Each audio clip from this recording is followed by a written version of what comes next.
श्री विठ्ठल रुक्मिणी मातेचे पुरातन अलंकार दागिने गाठवण्याचं काम सुरू असल्याची महत्वपूर्ण माहिती कार्यकारी अधिकारी राजेंद्र शेळके यांनी दिली आहे।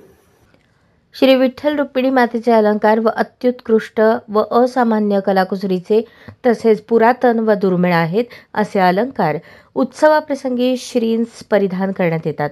नवरात्रोत्सवाच्या पूर्वतयारीसाठी श्री विठ्ठल रुक्मिणी मातेचे पुरातन अलंकार गाठवण्याचे काम सुरू करण्यात आले असल्याची माहिती मंदिर समितीचे कार्यकारी अधिकारी राजेंद्र शेळके यांनी दिली।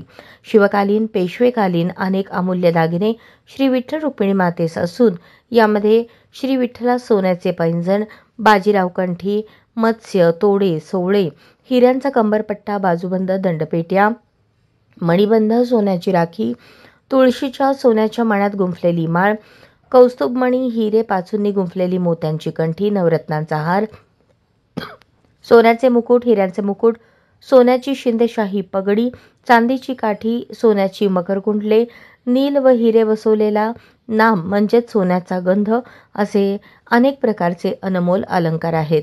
रुक्मिणी मातेस सोन्याचे वाळे, पैंजण, साडी, कंबरपट्टे, माजपट्टा, रत्नजडित पेट्या, हिरे, माणिक, पाटल्या, मोत्यांच्या आणि रत्नजडित जडामांच्या बांगड्या, गोठ, तोडे, हातसर आहेत।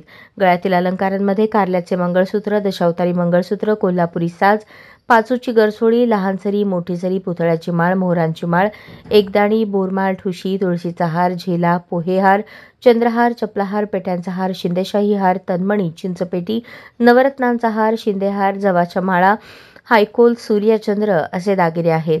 हिऱ्यांचे खोड असलेला तन्मणी, तारामंडळ असे अनेक प्रकारचे अनमोल अलंकार आहेत। सदरचे अलंकार जतन आणि सुरक्षिततेच्या दृष्टीने प्रतिवर्षी गाठवण्यात येतात। सदर काम नवरात्रोत्सवापूर्वी करण्यात येते। त्याप्रमाणे यावर्षीचे सदरचे अलंकार गाठवण्याचे काम सुरू करण्यात आल्याची माहिती कार्यकारी अधिकारी राजेंद्र शेळके यांनी दिली।